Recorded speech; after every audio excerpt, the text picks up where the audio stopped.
मुझे टेंशन लेने की जरूरत नहीं है। जो शिव के द्वार पर जा रहा है, शंकर के मंदिर जा रहा है, शंकर का अनुमोदन कर रहा है, शिव की अर्चना कर रहा है, शंकर का गुणगान कर रहा है, और जितने लोग ये शिव महापुराण की कथा को चाहे आस्था चैनल पर सुन रहे हो, चाहे फेसबुक यूट्यूब पर सुन रहे हो, चाहे परली बैजनाथ की धरा पर सुन रहे हो, ध्यान लगाकर सुनना। जो दिल से तुमने शिव जी को लगा लिया हृदय से, और ये दिल, ये मन, ये चित्त, ये वृत्ति अगर आपकी शिव से लग गई है तो चिंता मत करना। शंकर एक बार अगर दिल लगा लेता है तो मेरा शिव फिर कहीं तुमको छोड़ता नहीं। मेरा शिव को छोड़ता, मेरे शंकर ने।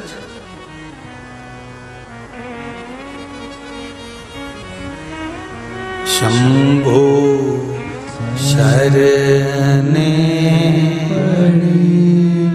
मांगड़ी दुख काटू दया करी दर्शन आपू।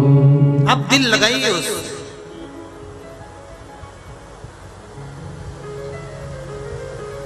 पर छल के साथ नहीं, बेईमानी के साथ नहीं, दिखावे के साथ नहीं। दिखावा नहीं करिए शिव जी के लिए।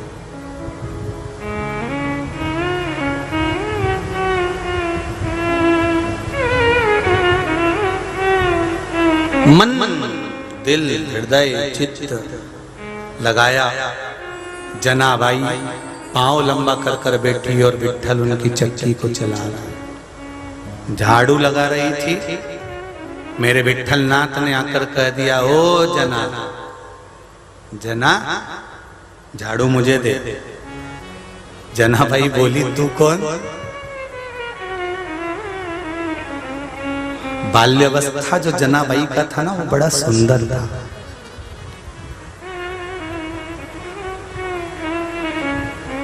जनाबाई का अगर कहीं फोटो मिल जाए तो देखना, दुनिया भर की विश्व सुंदरियां फीकी रहेगी जनाबाई के आगे।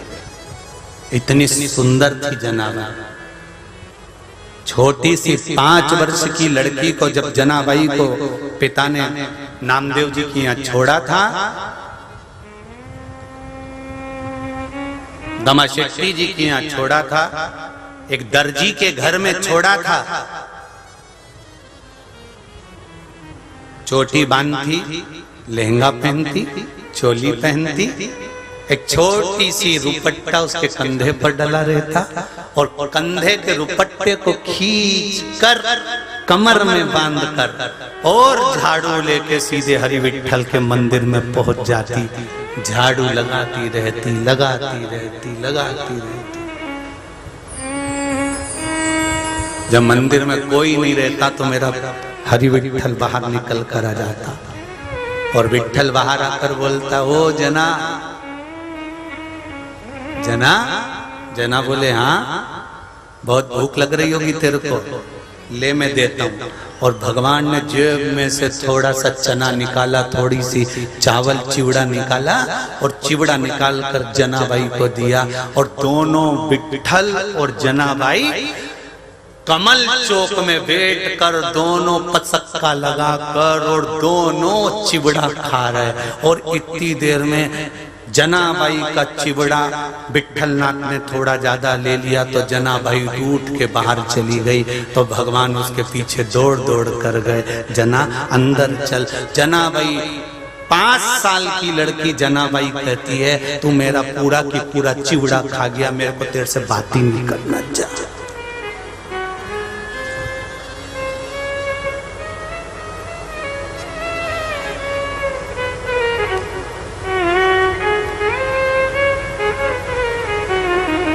जनाबाई ने कहा, सौगंध खा, आगे से कभी मेरा चिवड़ा तो नहीं खाएगा। तो इतने में पंडरीनाथ बोले कि किसकी कसम खाऊं, तू बता। जनाबाई बोली, नामदेव की खा जा। तेरा गुरु है, तेरा गुरु, और तू उसकी कसम खिलवा रही है। ए जना अपने गुरु की कसम खिलवा रही है। जनाबाई आंख में आंसू भरकर बोलती है कसम इसलिए तो खिलवा रही हूं कि मेरे गुरु के कभी प्राण जाएंगे ही नहीं, मेरा गुरु मेरे सामने रहेगा, इसलिए कसम खिलवा रही हूं। खजा गुरु की कसम।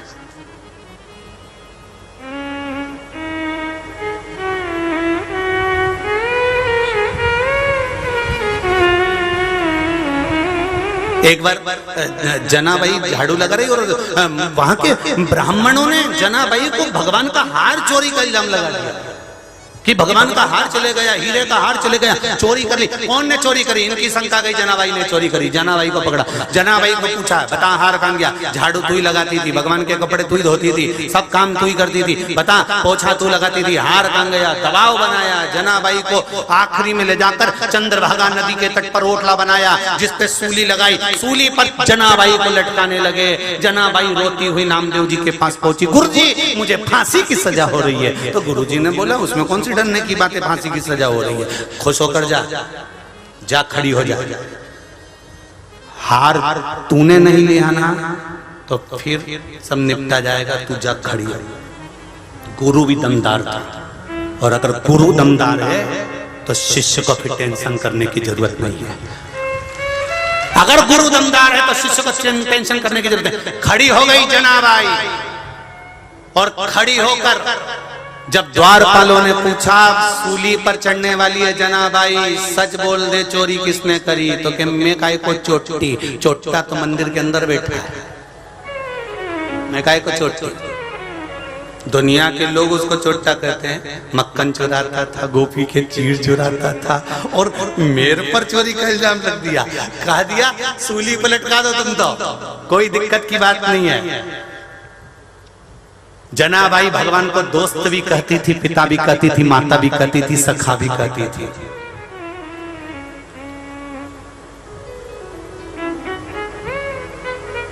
इत्र और मित्र जनाबाई कहती है ये दोनों बड़े काम के होते हैं।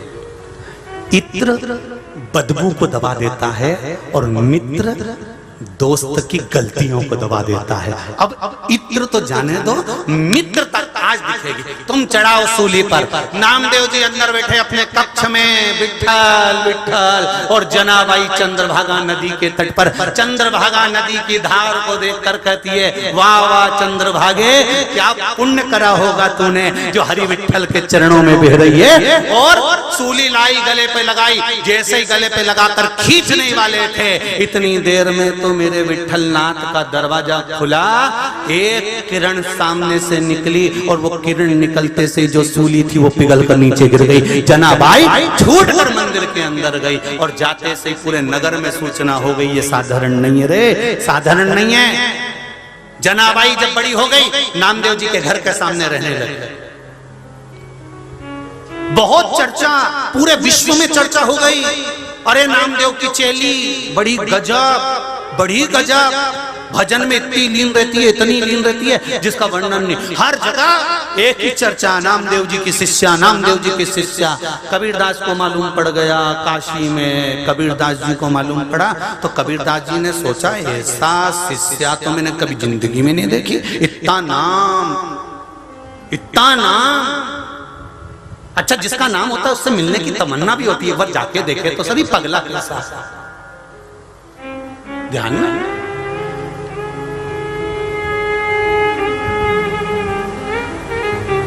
ये कैसे? काशी में रह रहे थे कबीरदास और कबीरदास जी काशी में से निकले और ने कहा तो कुछ भी हो जाए नामदेव की शिष्या से मिलना। और कबीरदास जी आ गए पंढरपुर और पंढरपुर में जैसे ही आए और वहां तो चल रहा था झगड़ा, और झगड़ा किसी दूसरे का नहीं चल रहा था, जनाबाई का उसकी पड़ोसन से चल रहा था। अब बताओ जिसका इतना नाम सुना कितनी आस लेकर आए, कितनी आस, कि संत होगी, सन्यासन होगी, एकदम धोला कपड़ा पहनी होगी, क्योंकि संत की परिभाषा तो यही होती है। और नामदेव जी की शिष्या, नामदेव जी ऐसे रहे तो उसकी शिष्या कैसी रहती होगी? कपड़ा वपड़ा एकदम धोला पहनी होगी, माला हाथ में होगी, जप कर रही होगी, भजन कर रही होगी, गिटार हाथ में होगा, पिटारा हाथ में होगा, खूब भगवान का स्मरण कर रही होगी, भजन में नाच रही होगी। उन कबीरदास जी तो इतने सपने देख के आए थे, यहाँ आते से सारे सपने टूट गए, यहाँ तो झगड़ रही थी, यहां तो जनाबाई झगड़ रही है, पड़ोसन से लड़ रही है। कबीरदास जी के दिल के अरमान आंसुओं में बह गए, कबीरदास जी के सारे अरमान पानी में बह गए। मैंने तो सोचा था इतनी विद्वान होगी, पर ये तो झगड़ा कर रही है, और ऐसी झगड़ा। कबीरदास जी खड़े हो गए। कबीरदास जी ने मन में सोचा कि झगड़ा किस चीज का कर रही, जरा जानूं तो सही। और कबीरदास जी खड़े हो गए, और खड़े होकर कबीरदास जी ने देखा खूब जोरदार लड़ाई हो रही है, खूब जोरदार, अच्छी देसी देसी हो रही है, खूब जोरदार। वो इसको खींचे, वो उसको खींचे। और कबीरदास जी ने देखा लड़ाई जोरदार हो रही थी। थोड़ी देर बाद लड़ाई थोड़ी सी ठंडी हुई। ठंडी होते से कबीरदास जी ने पूछा, ए जीजी इधर, ए जीजी इधर, हाँ ताई इधर इधर इधर इधर, हाँ क्या नाम है तुम्हारा? जनाबाई। कबीरदास जी मन में सोचे, संत का नेचर ऐसा होता है। क्यों लड़ रही थी उससे? उसने मेरा कंडा ले लिया, उसने मेरी गोबरी ले ली। कंडा, वो गाय के गोबर का कंडा, उसके पीछे लड़ रही है, और क्या?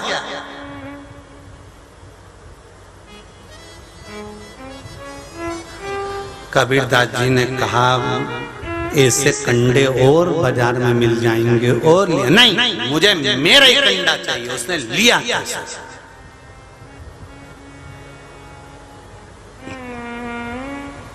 कबीरदास जी ने सोचा, नामदेव जी का स्वभाव कितना मीठा है, और ये जनाबाई तो आग बबूला है, कैसी भयंकर भिनक रही है, कितना भयंकर क्रोध कर रही है। कबीरदास जी देखते रहे। थोड़ी देर बाद राजा के सैनिक निकल कर आ रहे थे। राजा के सैनिकों ने देखा कि झगड़ा हो रहा, दोनों को पकड़ कर ले गए राजा के सामने। महाराज झगड़ा हो रहा, किस बात का झगड़ा? इसने जनाबाई कह रही है कि इसने कंडे चुरा लिए इसके। क्यों जना? सही है? जना कहे, हाँ मेरे कंडे इसने ले लिए।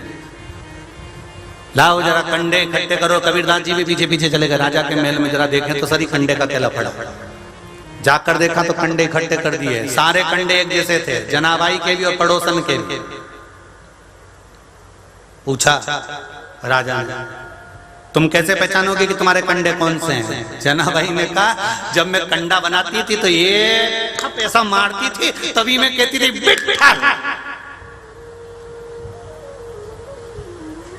कंडे पे थप लगाते से कह देती थी बिट्ठल। तो इससे क्या होता? राजा ने पूछा। कबीरदास जी भी खड़े थे, उन्होंने भी राजा से कह दिया, ऐसा थप मारने से क्या होता? तो जनाबाई बोलती, सील लगाई है कंडे पे, मेरी वैरायटी का है, अपनी कंपनी का। ईंट बनाते कि नहीं लोग? ईंट देखिए, मकान में जो ईंट काम आती है, ईंट में भी नाम लिखा रहता है। कहीं का LLM लिखा रहता है, ML लिखा रहता है, कहीं BP लिखा रहता है, कहीं KK लिखा रहता है। ईंट के ऊपर भी सील लगी होती है कि ये ईंट इस कंपनी की है। तो जनाबाई भी कंपनी थी, जब कंडा बनाती थी एक थप मार के बिट्ठल कर देती थी, सील लग गई, ये बिट्ठल का है। तो इतने में राजा ने पूछा, तुम कैसे पहचानोगे कि तुम्हारा कंडा कौन सा? इस पर सब पे हाथ लगे हुए हैं, इसके भी पड़ोसन के भी हाथ लगे हुए हैं। जनाबाई कहने लगी, मैंने कंडे पर बिट्ठल कहा था, तो बिट्ठल इस कंडे में से आवाज आना चाहिए, वही कंडा मेरा है। कबीरदास की आंख में जल भर गया। गजब गजब। कबीरदास जी कहते हैं, हम पशु के मुख से राम खिलवाते हैं, हम पक्षी के मुख से राम खिलवाते हैं। कबीरदास जी कहते हैं, हम जिंदा के मुख से राम खिलवाते हैं, पर गजब की बात करती है जनाबाई कि गोबर का कंडा जो निष्क्रिय है उसके मुख से विट्ठल खिलवाएगी। अब तो बड़े आश्चर्य की बात है। राजा ने कहा उठाओ कंडा। कंडा उठाया राजा ने और जनाबाई से कहा लेकर आओ। राजा के पास जनाबाई कंडा लेके गई तो कबीरदास जी भी पीछे पीछे चले। राजा ने कंडा उठाया, कान पर लगाया, विट्ठल नहीं बोला, पटक दिया। दूसरा लाए, कान से लगाया, विट्ठल नहीं बोला, पटक दिया। कान से लगाया, विट्ठल नहीं बोला, पटक दिया। कबीरदास जी ने राजा से कहा प्रैक्टिकल में भी करूं, थोड़ा बहुत साथ दे दो। कर ले। उनने एक कंडा उठाया, जो कान से लगाया तो आवाज आ गई विट्ठल। जो कंडे में से आवाज आई विट्ठल विट्ठल आवाज आते ऐसे ही कबीरदास जी ने राजा से कहा महाराज जैसे इसमें आ रही है। मोबाइल चालू हो गया, इतनी देर से डेट था, चालू है, पकड़ो। राजा ने जो कंडा उठाया कान से लगाया, विट्ठल की आवाज सुनी, कंडा लग रखा। फिर सुना विट्ठल की आवाज, कंडा लग रखा। जिसमें आवाज नहीं आई वो इधर, जिसमें आवाज आई इधर। राजा उठा, कंडे जनाबाई को दिया। राजा ने जनाबाई के चरण पकड़ लिए। लोग कहते थे कि तू नामदेव की शिष्या है, पर नामदेव की शिष्या नहीं, तू मेरी गुरु है। चरण तो नामदेव की शिष्या नहीं, संत नामदेव की, तू मेरी गुरु है, मेरी। कबीरदास जी जाने लगे तो जनाबाई से कहा जना, हे जना आप कौन हैं? कबीरदास जी कहते हैं मैं काशी में रहने वाला कबीरा। ओ कबीरदास, हाँ जो पद गाया करते हैं, हाँ जो भगवान की अविरल भक्ति को स्मरण किया करते हैं, हाँ। जनाबाई कहती है अरे मैं आपको पहचान नहीं पाई थी, अब मैं आपको क्या दूं, क्या करूं मैं आपके लिए। कबीरदास जी बोलते हैं कुछ मत दे, कंडा दे दे, कुछ एक कंडा। तो ये कंडा का करोगे क्या? जनाबाई ने कबीरदास से पूछा इस कंडे का क्या करोगे? कबीरदास जी बोले इसको मैं म्यूजियम में रखूंगा, इसको जरा अच्छी जगह रखूंगा। ये आवाज आती है जरा समझने। वो राम सेतु का तेरा हुआ पत्थर लोग आज भी लेके आते हैं तो रख लेते हैं, कहीं कहीं मंदिर में तुमने देखा होगा। तो ये कंडा मैं भी संभाल के रखूंगा जिसमें से विट्ठल की आवाज आए। इतने में तो जनाबाई ने कह दिया कबीरा कंडे की जरूरत नहीं है, केवल विट्ठल का दीदार कर कर चले जा, वो साथ तेरे पीछे पीछे काशी तक चले जाएगा, कंडा ले जाने की जरूरत ही नहीं। कहाँ ले जाएगा कंडा कबीरा? कहाँ? उसका स्मरण मात्र। अब लोग कहते हैं गुरुजी क्या शंकर जी साथ देगा? जब जनाबाई के साथ झाड़ू लगा सकता है, चक्की चला सकता है, कपड़े धो सकता है, रंगोली डाल सकता है, सूली पर से टंगी हुई सूली को गला सकता है, पिघाल सकता है, कंडे में से आवाज निकाल सकता है, तो क्या तुम्हारा साथ मेरा परमात्मा नहीं दे सकता है? तुम जिसका भजन करो, राम कहो, कृष्ण कहो, शिव कहो, विट्ठल कहो, दिल से अगर भजे हो तो वो दिल से तुम्हारे सामने खड़ा हुआ है, दिल से तुम्हारे सामने।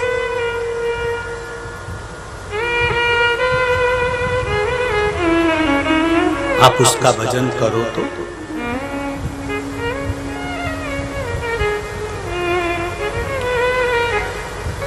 आप उसका स्मरण करो तो महाराज दिल से अगर भजन किया वो मिलेगा।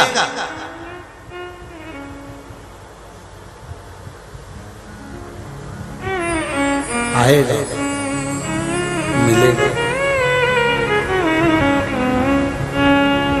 और जब वो आएगा तो जीवन का सारा सुख, सारी खुशियां सब दे देगा। एक लोटा जल, एक बेलपत्र, शिव के मंदिर में जाना, प्रणाम करना, नौकरी के लिए, सर्विस के लिए, जिस चीज के लिए काम कर रहे हो कर्म करो, मेहनत करो, मेहनत के साथ में शंकर भगवान का स्मरण करो, वो फल देगा जरूर, ये निश्चित है।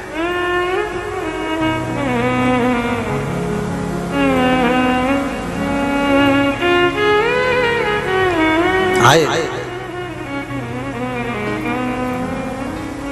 मेरे भोले तेरी नौकरी सबसे बढ़िया है, सबसे खरी। मेरे बाबा तेरी नौकरी सबसे बढ़िया है, सबसे खरी।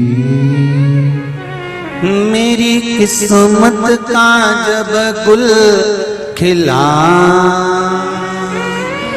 तब जा कर के ये दर मिला। मेरी किस्मत का जब गुल खिला कहीं जा कर के दर मिला।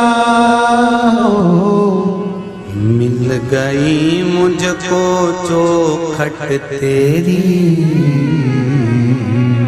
मिल गई मुझको चौखट तेरी सबसे बढ़िया है, सबसे खरी। देखिए,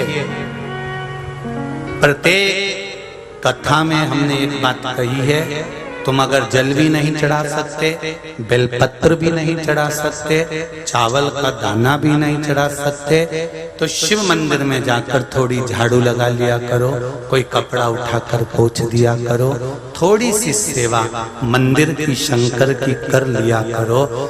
अगर थोड़ी सेवा में तुम्हारा मन लग गया तो तुम मंदिर की सेवा,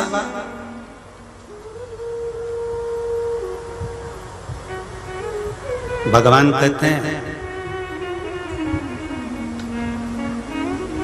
तू कथा संभाल ले, भगवान कहते हैं तू मंदिर संभाल ले, भगवान कहते हैं तू भजन संभाल ले, तेरा घर संभालने की जवाबदारी मेरी है। फिर मेरी जो नौकरानी, जो सेविका, जो झाड़ू वाली, जो नौकरानी, जो सेविका तुम्हारे घर में झाड़ू लगाती है, बर्तन मांजती है, बर्तन मांजते मांजते, झाड़ू पोछा करते करते उसको 20 साल हो गए। कितने साल? 20 साल हो गए। उसकी लड़की की शादी आ गई, जो घर में सेठानी है उसकी शादी में हेल्प करेगी कि नहीं करेगी? जरा ईमानदारी से करेगी ना। तुम मंदिर जाकर सेवा करते रहो, थोड़ी सेवा करते रहो, तो तुम मंदिर संभालो, तुम उसकी सेवा संभालो, तुम्हारा घर वो संभालेगा। ये उसकी जगह,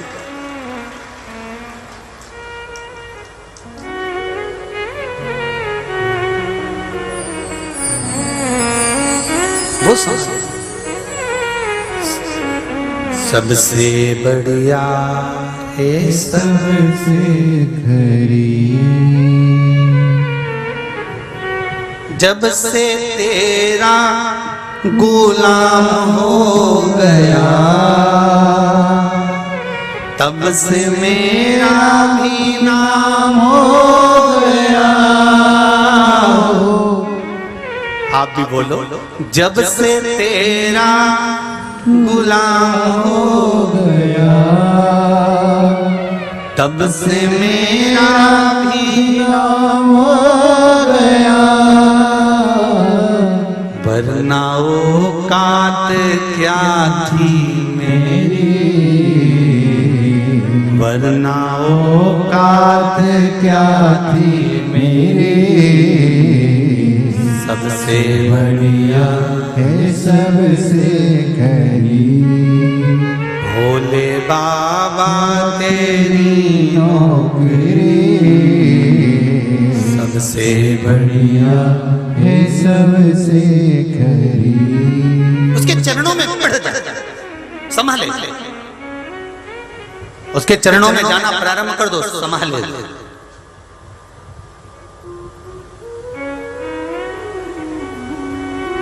सेठानी कृपा जब करेगी, जब जो सेविका नौकरानी कोई चीज की 20 साल में चोरी नहीं करी हो तो देगी। अगर मालूम हो कि इसने तो पहले से इतना हमारी चेन रख ली, अंगूठी रख ली, ये रख लिया, वो रख लिया, तो कौन सी नौकरानी को उसके बच्चों की शादी में सेठानी कुछ देगी। तो तुम भी मंदिर में जाओ, भगवान के मंदिर में जाओ, तो ऐसी चोटाई नहीं करना कि जल चढ़ाते चढ़ाते मन दूसरी जगह लगा लिया, बेलपत्री चढ़ाते चढ़ाते ये चित्त दूसरी जगह लगा लिया। इसको चोरी कहते हैं कि मन चोरी चला गया, तुम दूसरी जगह चले गए। मन ना लगाइए। अब शिव भक्ति में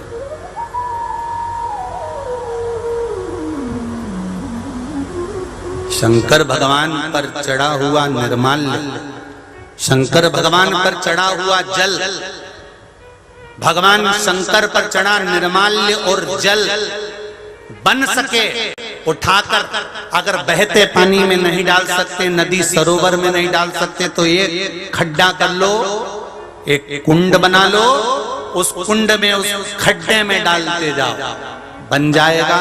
फूल पत्ती दुर्वा जल सब उसी में जाएगा, तो वो एक खाद बन जाएगी। बनेगी कि नहीं बनेगी?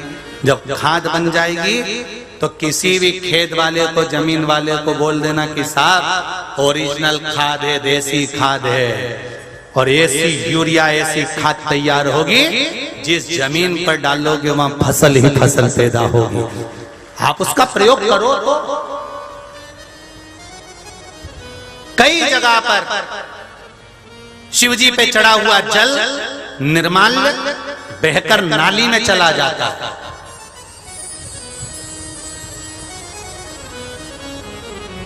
कई जगह पर बहता बहता वो पानी, बहता बहता वो दूध, बहता बहता वो दही, जल, शहद, बेलपत्र, फूल पत्ती वो नाली के अंदर चली जाती है, और वो नाली में फिर गंध आने लगती है। उसकी जगह एक बड़ा कुआं खड्डा कर लो, जेसीबी जिसके अंदर चली जाए और उसमें से खाद निकल कर, ऐसा खड्डा जिसमें ढक्कन हो, बाहर गंध भी नहीं आए, अंदर अंदर खाद बनती रहे।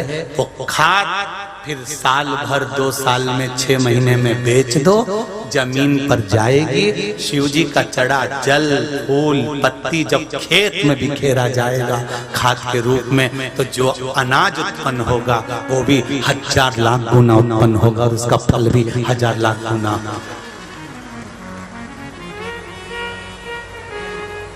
ये हमें ध्यान देना।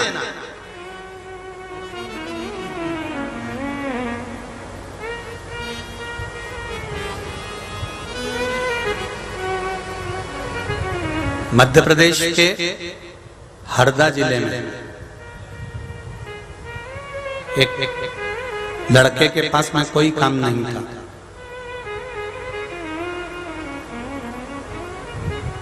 शिव महापुराण की कथा सुनता था, तो उसकी मम्मी ने कह दिया थोड़ा बहुत काम वाम कर लिया कर। एक दिन कथा में कह दिया कि शिवजी पे चढ़ा हुआ निर्माल्य उठाकर उसकी खाद बना लो। उस लड़के ने सुन लिया, उसने अपने यहाँ काम करने के लिए 20 लड़के लगा लिए, किराए की गाड़ी कर ली, मंदिर मंदिर गाड़ियों को भेजना चालू कर दिया, फूल पत्ती उठाकर ढेर कर ली, इकट्ठा कर लिया एक प्लाट के अंदर, उसमें उसने सड़ा लिया, सड़ा कर, क्योंकि फूल पत्ती सड़ती भी जल्दी है, सड़ा कर फूल फूल अलग कर लिए, पत्ती पत्ती एक साथ इकट्ठी कर ली। उसकी जो खाद तैयार हुई, उस लड़के ने 42 लाख का व्यापार कर लिया। ये शिव है, खाद का व्यापार।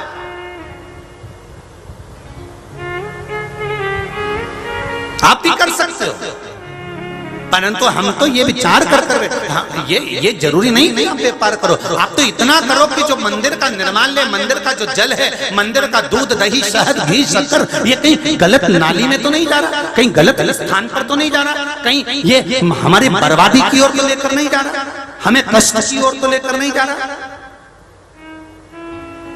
उसको श्रेष्ठ जगह पर पहुंचाया, उसको सही जगह पर लगाया।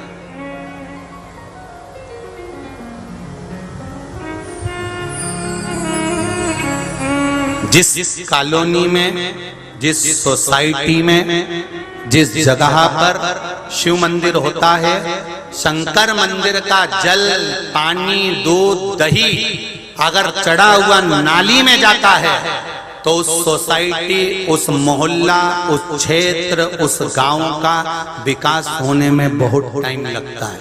उसको श्रेष्ठता नहीं मिल पाती, विकासता नहीं हो पाती। जिसका पानी कुंड के अंदर जा रहा है, बाद में निकलवा लिया टैंकर में। आजकल तो बहुत मशीनें आ गई, पानी जैसे गटर का पानी निकालते हैं ऐसे मशीनों चल गई है। पानी डाल दो, टैंकर में भरा गया, खेतों में भिजवा दो, खेत की भी उपज प्रबल हो। उसको समझे तो ना। हमने आपको कल कथा में कहा था, याद है आप लोगों को, कि अपने घर में जो शिवलिंग है, अपने घर के अंदर जो शंकर जी बैठ रहे हैं, अपने घर के अंदर जो शिवलिंग है, उस शिवलिंग पर चढ़ाया गया जल उठाकर अपने घर के बाहर जो बगीचा है, पेड़ पौधे हैं, उन पेड़ पौधे में डाल दिया करो। क्या होगा उससे? शंकर के चढ़े हुए जल को जब हम सामने, एक पत्र और है, देखो वो कल के उसमें पत्र है कि पति का और बेटे का एक्सीडेंट हुआ था।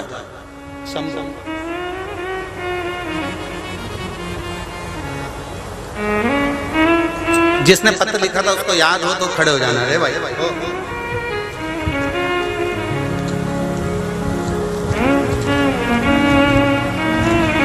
शंभु शरण पड़ी मांगू घड़ी रे घड़ी, दुख काटो दया करी नजरे शरण आपो। एक किसी ने पत्र लिखा था कि पति का और बच्चे का एक्सीडेंट हो गया। आप ही ने लिखा था? ठीक ठीक, श्री शिवाय, नमस्ते, धन्यवाद, आप खड़े हुए उसके लिए।